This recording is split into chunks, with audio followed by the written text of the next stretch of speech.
Mon cœur battait la chamade en atterrissant de l'autre côté du mur. Et je n'ai pas regardé une seule fois le manoir en m'enfuyant. Une fois assez loin, je me suis écroulée sur le banc d'un parc. Oh mon Dieu. Je l'ai fait. Je suis libre. Je n'y retournerai plus jamais. C'est ça la vie. Dormir à la belle étoile. Respirer l'air frais nocturne. Ah. Découvre du contenu exclusif. Regarde les prochains épisodes uniquement sur l'appli Zumi et c'est totalement gratuit. N'oubliez pas de télécharger l'application pour avoir la chance de profiter d'histoires encore plus passionnantes comme « Le président m'a embauché », l'histoire que j'ai écrite est devenue ma vie et « Les sœurs arnaqueuses ». Cliquez sur le lien dans la description ou dans les commentaires. En attendant, continuons. J'ai sursauté, paniqué, et j'ai vu un rat se faufiler sur le banc. Iouh! Ok. Je n'ai pas à être ici pour toujours. Rien que quelques jours. Assez pour effrayer mes parents. Maintenant, je dois juste trouver un endroit décent pour dormir. Ah! Je suis tombée sur les fesses, alors qu'un truc blanc se précipitait vers moi. Seulement pour réaliser que c'était un sac en papier. J'ai rigolé nerveusement, et je me suis relevée. Mais tout autour de moi commençait à sembler sinistre. Peut-être que maman et papa ont été assez punis. Ils doivent se faire caca dessus maintenant. Et soudain, j'ai eu le pressentiment qu'on me suivait. Je me suis brusquement tournée pour ne rien trouver. Mais puis, j'ai vu une énorme ombre dans une allée. Et mon sang s'est glacé. J'ai commencé à courir comme une dingue. Et je traversais la rue quand j'ai trébuché et je suis tombée par terre. En me retournant, je me suis figée, en voyant une grande silhouette masquée au-dessus de moi, sans visage. La créature s'est penchée plus près de moi. Puis, elle a pris une grande inspiration. Ah! La créature s'est arrêtée et elle a reculé. C'est là que j'ai entendu une grosse moto, rugissant au bout de la rue, se dirigeant directement vers moi. J'ai serré les paupières et j'ai continué à crier jusqu'à ce que quelqu'un me touche l'épaule. « Marian, tu vas bien? Pour l'amour de Dieu, ferme-la !» J'ai fixé ce visage familier choqué. « Jake! Oh mon Dieu! Serre-moi! J'ai eu la pire des soirées! Rentrons à la maison. Et tu pourras m'en parler. Tu peux juste me serrer pendant 2 maudites secondes. J'ai besoin d'être serrée là! » Jake m'a enlacée et j'ai cherché la créature sans visage qui était déjà partie. Salut, je m'appelle Marion et je sais que vous avez un tas de questions. Genre, comment elle est si jolie? Et pourquoi elle a des yeux si uniques? Et chez qui elle fait ses incroyables cheveux? Ok, peut-être que vous avez aussi quelques questions concernant ce qui s'est passé. Vous aurez toutes les réponses si vous suivez mon histoire. Vous voyez, quand j'avais 5 ans, j'étais en vacances dans les Alpes suisses avec mes parents. Quand un jour, je me suis réveillée avec 2 mèches blanches parcourant mes cheveux sombres. J'ai aussi développé une hétérochromie. Mes parents, qui s'inquiétaient pour tout, ont vraiment flippé. Ils m'ont fait examiner par tous les médecins du monde, mais aucun n'a pu découvrir la cause. Ce qui était encore plus amusant, c'était qu'à chaque fois que mes parents essayaient de me teindre les cheveux, ça redevenait blanc le lendemain. Ce qui les a rendus dingues. Mais j'ai secrètement adoré ça. C'était comme si mes cheveux se rebellaient bien avant moi. Mon père était un homme politique riche, et au cours de sa carrière, il n'a pas arrêté de pourchasser les gros criminels et à se faire des ennemis. Donc mes parents étaient toujours très parano par rapport à ma sécurité. J'avais une équipe de sécurité qui me collait tout le temps. Vous pouvez vous éloigner de la porte des toilettes. Vous n'avez pas à entendre tous les bruits qui émanent de mes fesses. Laissez-moi faire caca en paix. Pour la dernière fois, la pauvre femme de la cantine n'essaie pas de me tuer. Ah, pour l'amour de Dieu, il me donnait juste une boîte de chocolat, pas une bombe. Votre équipe de sécurité me gâche la vie. Aucun garçon ne va me regarder maintenant. Vous voulez que je sois célibataire et en mal d'amour pour toujours? Ça me paraît bien. Il rigole, ma chérie. Mais c'est tellement difficile de faire confiance aux nouvelles personnes. Jake est de retour en ville, une fois devenu le détective de police le plus jeune de l'État. Tu veux dire le fils de ta meilleure amie et mon ex, Jake? T'es sérieuse, maman? Ça pourrait être différent cette fois. Tu ne l'as pas vu depuis 4 ans? Pas assez longtemps pour moi. Jake avait 3 ans de plus que moi, et on se connaît depuis qu'on est gamin. On est sortis ensemble quelques mois, quand j'avais 16 ans. Mais on était complètement mauvais l'un pour l'autre. Et dire que ça ne s'est pas bien terminé, c'est un euphémisme. Marian, t'as entendu ce que j'ai dit? Oui, non. On organise un banquet chez nous ce week-end, à la fin duquel je vais annoncer que je me présente au présidentiel. Présidentiel de quoi? Du pays, bien sûr. Quoi? Tu te moques de moi? Écoute, je sais que ma carrière politique a imposé des restrictions à ta vie, mais on doit voir la vue d'ensemble et... Qui est quoi, papa? La chance de faire du bien. J'ai le pouvoir d'apporter des changements. Et plus grand est le pouvoir, plus grande. Oh mon Dieu, ne finis pas cette phrase. Tu n'es pas Spider-Man ou un autre super-héros avec une phrase cliché. Tu es mon père. Mais toute ta vie, tu as mis ta carrière en premier. Ce n'est pas juste. Je n'en ai rien à faire. Parce que tout ce que je sais, c'est que tu me rends malheureuse. Bien sûr, rien n'allait faire changer papa d'avis. Donc le moins que je pouvais faire, c'était bouder et rejeter toutes ses propositions de paix. Et le soir du banquet, j'ai fait semblant que j'avais les pires crampes de règles qu'une femme pouvait avoir. J'ai sorti mes plans de fuite, et puis j'ai saisi l'opportunité où tout le monde était occupé pour m'enfuir. Et puis, eh bien, vous savez ce qui s'est passé le reste de cette soirée. À quoi tu pensais en t'enfuyant comme ça? Qu'est-ce que tu veux dire, il y avait une créature sans visage, et il t'a reniflé? Je sens très bon, et je ne sais pas si c'était un lui, un elle ou un eux. Ça ressemblait à un grand homme. Il s'est enfui quand je me suis dirigée vers toi sur ma moto. Je l'aurais suivi, mais tu criais comme si tu te faisais poignarder. Maintenant, peux-tu décrire la créature? Comment? Je te le dis, sans visage, nada. Il y avait un trou noir à la place. Peut-être qu'il portait juste un masque. Tu as une imagination débordante. Tu n'écrivais pas toujours ce genre de nouvelles d'horreur débiles. Je n'ai pas inventé ça. Oh mon Dieu, ça pourrait être quelqu'un des gangs de mafia que j'ai arrêté dernièrement. Il t'a peut-être épié, il t'a suivi du manoir quand tu t'es enfui. On va devoir renforcer la sécurité.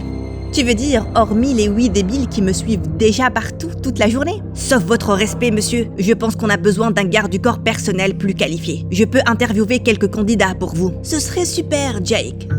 Personne ne choisira un garde du corps personnel pour moi sans mon accord. D'accord, votre majesté. J'emmènerai les candidats ici et tu pourras les interviewer avec moi. Si vous n'avez rien d'autre, je vais m'en aller. Et si tu raccompagnais Jake, ma chérie? C'est un détective, il connaît son chemin. Marion! D'accord. En accompagnant Jake à la porte principale, je n'ai pas pu m'empêcher de le regarder. Il était plus mignon que dans mes souvenirs, même si je n'étais pas fan du look rasé, et j'aurais souhaité qu'il rentre sans pull. Si tu veux me reluquer, tu n'as qu'à le dire. Je te laisserai faire sans te faire autant mal aux yeux. Comme si... Je me demandais seulement pourquoi tu vieillissais si mal. Je ne peux pas dire la même chose de toi. Tu es certainement plus jolie maintenant. Je pouvais sentir mon visage rougir, mais ta personnalité agaçante gâche vraiment tout. Qu'est-ce que tu faisais là-bas ce soir de toute façon? Ta mère m'a appelé en panique après avoir découvert que tu t'es enfui. Je savais que tu ne pouvais pas t'éloigner à pied. J'ai donc fouillé les parages. Tu ne m'as pas encore remercié en fait. Ok, merci. Je t'en prie, je suis heureux que tu ailles bien. Soudain, sa main était sur mon bras. Il se penchait plus près et il regardait mes lèvres. J'étais assez désorientée. Je l'ai. Tu avais une feuille dans les cheveux. Attends, tu pensais pas que j'allais t'embrasser? Si. Iouh, Berk, pourquoi tu dis ça? Parce que tu fais la moue? C'est le visage que je fais quand je suis dégoûtée. Et je le suis, puisque t'es si proche de moi. On est sur la même longueur d'onde alors. Je dois y aller. Je suis en retard pour un rencard. Bien sûr qu'il avait un rencard. C'était uniquement moi qui allais mourir toute seule. Oh wow, j'ai oublié combien vos chefs étaient bons. Tu as du ketchup sur ton pull et de la moutarde sur le visage. On peut juste commencer les entretiens? Non, trop vieux. Son temps de réaction est probablement plus lent que le mien. Non, trop bavard. Il me crèvera les tympans toute la journée. T'as vu son long poil de nez? Iouh, Jake, iouh. Quel garde du corps qui se respecte porte des chaussettes rose fuchsia? Sa cravate était tordue. Et ses dents aussi. Tu trouves juste des raisons débiles pour rejeter tout le monde. Mon équipe a travaillé 3 jours pour compiler cette liste. Écoute, cette personne doit passer chaque seconde de la journée avec moi. Et ça doit être quelqu'un avec qui je suis à l'aise. Suivant! La porte s'est ouverte et j'ai levé les yeux. Ma mâchoire est tombée par terre. Le garçon qui est entré était grand, ténébreux et beau. Très beau. Sa peau était comme du marbre, des pommettes sur lesquelles on pouvait râper du fromage et des yeux bleus intenses qui ont percé mon âme. Il était parfaitement habillé et on pouvait voir à travers ses vêtements qu'il était musclé. Tu t'appelles Magnus, c'est ça? Vos références semblent excellentes. Oui, très bien. Il est embauché. Quoi? L'entretien n'est pas encore terminé. Il n'a même pas commencé. Excellente référence. C'est tout ce que j'ai besoin de savoir. Tu es embauché, Magnet. Il s'appelle Magnus. Je sais, je ne suis pas stupide. Donc, tu peux commencer demain? Je le peux certainement, Madame Marion. Oh mon Dieu, cette voix. Je fondais comme du beurre sur une biscotte chaude. Bienvenue chez nous. Une fois que j'aurai vérifié ton historique et consulté les parents de Madame Marion, Magnus, on reste en contact. Magnus a acquiescé et il s'est tourné pour partir. Jake a soudainement pris une pomme de la table et l'a directement jetée sur lui. Quelques instants avant qu'elle ne frappe l'arrière de sa tête, Magnus s'est tourné et l'a attrapée avec une seule main. C'était quoi ça? Je vérifiais juste ses réflexes. Pas mauvais. Magnus a souri, il a donné la pomme à Jake avant de partir. Et je me suis assise, subjuguée. T'es incroyable. Quoi? Tu mourrais d'envie que j'embauche l'un de tes candidats. C'est ce que j'ai fait. La seule raison pour laquelle tu l'as choisi, c'est parce qu'il est incroyablement beau. Et j'ai toujours eu le pressentiment que tu étais gay et que tu le cachais. Marian, je n'ai pas de sentiment pour ce garçon. Quelque chose cloche et... Oui, sa beauté cloche vraiment. Et si tu as un problème, fais juste des recherches sur son historique, mec. Oh, je vais certainement le faire. Amuse-toi bien. Ta braguette est ouverte depuis tout à l'heure.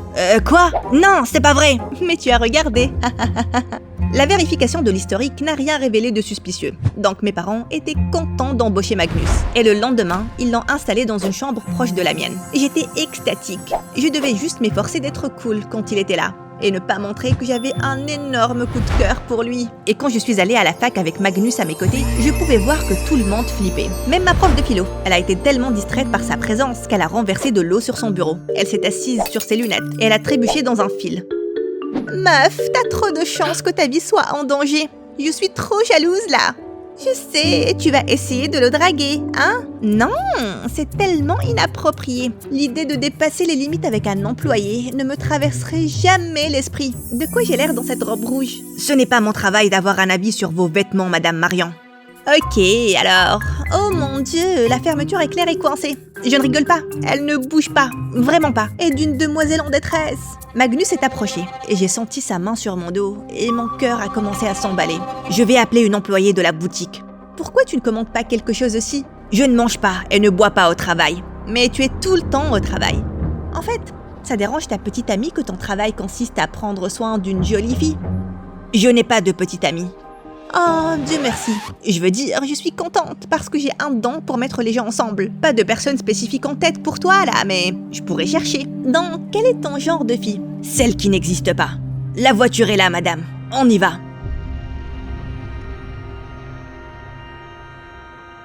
Salut, je me demandais si tu pouvais me faire une énorme faveur. Tu vois, je travaille sur cette nouvelle d'horreur depuis quelques années maintenant. Et j'adorerais avoir ton opinion. Je pense que c'est super.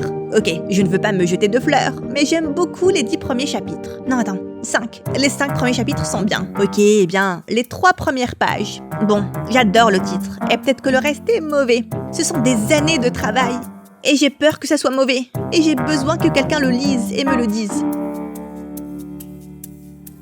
Donc, tu as commencé à lire mon livre? Oui, en fait, je l'ai fini hier soir. Waouh, c'était rapide. Qu'est-ce que t'en as pensé? Ce n'est pas mon travail d'avoir une opinion sur autre chose, hormis votre sécurité, Madame Marian. Ah, ce beau demi-dieu était fait de pierre, et il ne pouvait pas être moins intéressé par moi. Plus tard ce soir-là, je dormais à poing fermé, quand je me suis réveillée avec une odeur de fumée. J'ai couru vers ma porte, mais je l'ai ouverte pour trouver d'énormes flammes embrasant le couloir. J'ai crié à l'aide, mais personne n'était là. Je n'avais d'autre choix que de sauter par la fenêtre. Les flammes s'engouffraient. Et je devais sauter, maintenant. Marian, non! Réveille-toi! Mes yeux se sont ouverts et je me suis retrouvée au bord de la fenêtre avec Magnus qui me tirait à l'intérieur. Magnus, il y avait un incendie, juste là, c'était partout! Hé, calme-toi, c'était un cauchemar, tu vas bien. Oh mon Dieu! Jeté. Magnus m'a serré et j'ai senti mon pouls revenir doucement à la normale. Ce n'était pas mentionné dans ton dossier que tu étais somnambule et potentiellement un danger pour toi-même. J'étais des fois somnambule en étant petite, mais ce n'est pas arrivé depuis des années. Comment tu l'as su? Je t'ai entendu crier à l'aide. Au bout du couloir, dans ta chambre. Tu peux être assez bruyante pour une petite personne. Eh bien, je suis sûre que ma porte était verrouillée. Je l'ai juste défoncée. Waouh, je suppose que tu es la bonne personne à avoir en cas d'urgence. C'est pour ça que tu m'as embauchée. Non, je suis vraiment content d'avoir été là à temps. Magnus m'a doucement frôlé la joue et il a regardé droit dans mes yeux. Et c'était comme si je me noyais dans les siens. Mon cœur battait fort alors que je me penchais, mais s'est soudainement éloigné. Tu devrais aller t'endormir maintenant. Bonne nuit, Madame Marian. Et puis, il est juste parti. En me dirigeant vers la porte pour la fermer, j'ai remarqué que la poignée en métal était complètement défoncée. Quel genre de force surhumaine avait utilisé Magnus pour ouvrir ma porte? Je pensais que j'allais lui poser la question au matin, mais je me suis réveillée et j'ai trouvé la poignée parfaitement en état. Mon Dieu, peut-être que Jake avait raison et mon imagination débordante me jouait des tours. Mais j'étais certaine que je n'imaginais pas que quelque chose entre Magnus et moi avait changé. Il était toujours aussi sérieux, mais de temps en temps, Je le surprenais en train de me regarder intensément. Et quelques nuits après, alors que mes parents organisaient leur fête annuelle de Noël, je sortais de ma chambre. Et la manière avec laquelle son regard s'est attardé sur moi, durant quelques secondes en plus, m'a donné des frissons. De quoi j'ai l'air, Magnus? Oh, attends, désolé, j'ai oublié. Ce n'est pas ton travail d'avoir une opinion. Tu es incroyable. On y va, tes parents nous attendent. J'étais toujours étourdie par ce compliment quand j'ai descendu les escaliers et j'ai vu Jake parmi les invités, avec le pull à reine le plus hideux. Tu essaies de ridiculiser tes parents, Mac? Je sais que ta mère est beaucoup trop cool pour te faire ça, donc je suppose que ta copine te l'a donné. Non, j'ai retrouvé une fillette kidnappée de 6 ans et sa mère me l'a offert pour me remercier. Oh waouh, félicitations, et c'est mignon que tu le portes. Je suppose que pas tous les héros portent des capes et des sous-vêtements sur leurs vêtements, hein? Non, certains d'entre nous portent des pulls qui grattent. En fait, tu es super. Ok, j'attends l'insulte qui va suivre. Je suis à court d'insultes là. Tu veux danser? Jake m'a rapproché de lui par la taille et mon estomac a fait un petit bond. Donc, comment ça se passe avec Matthew? C'est Magnus. Et oui, il est super. Très professionnel. Tu sais, hier soir, j'étais somnambule et j'ai presque sauté par la fenêtre. Quoi? Mais Magnus est instantanément venu à mes côtés. Il est vraiment bon dans son travail. Magnus était dans ta chambre. Tu ne devrais pas lui faire totalement confiance. C'est un inconnu. Il était là pour me sauver. Et je suis supposée remettre ma vie entre les mains de mon garde du corps, non? Oui, mais il est encore tout nouveau. Et quelque chose chez ce mec me met mal à l'aise. Je fouille encore son historique. Jake, est-ce que tu es jaloux de lui? Quoi? Moi? Jaloux? Pourquoi je serais jaloux? Peut-être parce qu'il est incroyablement beau. Et c'est le garde du corps de ton ex-copine? Je suis très confiant concernant mon apparence. Et ça n'a rien à voir avec nous. On était horribles ensemble. Tu t'en souviens? Oui, les pires. On se chamaillait tout le temps, pour les trucs les plus stupides. Tu te souviens de la fois où on s'est chamaillé parce que tu insistais que la voiture de Batman s'appelait la Batman Mobile? Ça s'appelle la Batman Mobile. Non, c'est juste la Batmobile. J'aimerais avoir tort sur ça. Félicitations, c'est le cas. Tu vois ça? Ok, bien, tu as raison pour un seul truc banal.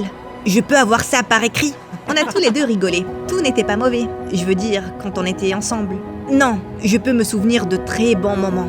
Jake m'a rapproché encore plus de lui, et nos visages n'étaient qu'à quelques centimètres, quand soudain, la musique s'est arrêtée, et s'est brutalement éloignée. Oh mon Dieu, est-ce qu'un garçon allait un jour m'embrasser? Et pourquoi j'étais attirée par Jake et Magnus? Et pourquoi est-ce qu'ils m'envoyaient des signaux contradictoires? Et ça devient plus déroutant à partir de là. Jake a commencé à sortir des prétextes pour être là tout le temps, à la maison, et même à la fac. Et je pouvais sentir que Magnus n'appréciait pas vraiment ça. J'étais dans ce marché de ferme et j'ai vu cette gentille vieille femme qui vendait des pêches. Et je déteste les pêches, mais je me suis souvenu que tu les aimais. J'en ai donc acheté pour toi. Soudain, Magnus a bondi. Il a saisi la boîte de ses mains et l'a jetée dans la poubelle. C'était quoi ça? Tu sais que Madame Marion est allergique à une seule chose au monde, et ce sont les pêches. C'est vrai. Oh, je savais qu'il y avait un lien entre les pêches et toi. J'ai juste oublié ce que c'était. Tu devrais peut-être bien lire son dossier. Tu devrais peut-être juste t'occuper de tes affaires, mec. Ce sont littéralement mes affaires, monsieur. Les gars, on se calme. Personne n'a mangé de pêche et personne n'est presque mort. Tout va bien. Je suis calme. Ce n'est pas comme si j'allais me bagarrer avec Magnus pour ça. Bien, parce que tu ne pourras pas faire l'affaire. Tu te moques de moi, là? Je suis un détective de police entraîné. Donc, t'es assis à ton bureau toute la journée, en étudiant des dossiers et en mangeant des donuts. Ça se voit. Oh, c'est le cas. Eh bien alors, je te défie à un match ce soir dans mon club de boxe. Si Madame Marion veut y aller, j'y serai. Qu'est-ce qui se passait, bon sang? C'était trop distrayant pour ne pas y aller. Je suis partante.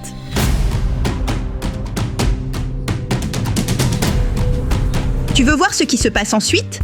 Télécharge l'appli Zoomy, c'est totalement gratuit.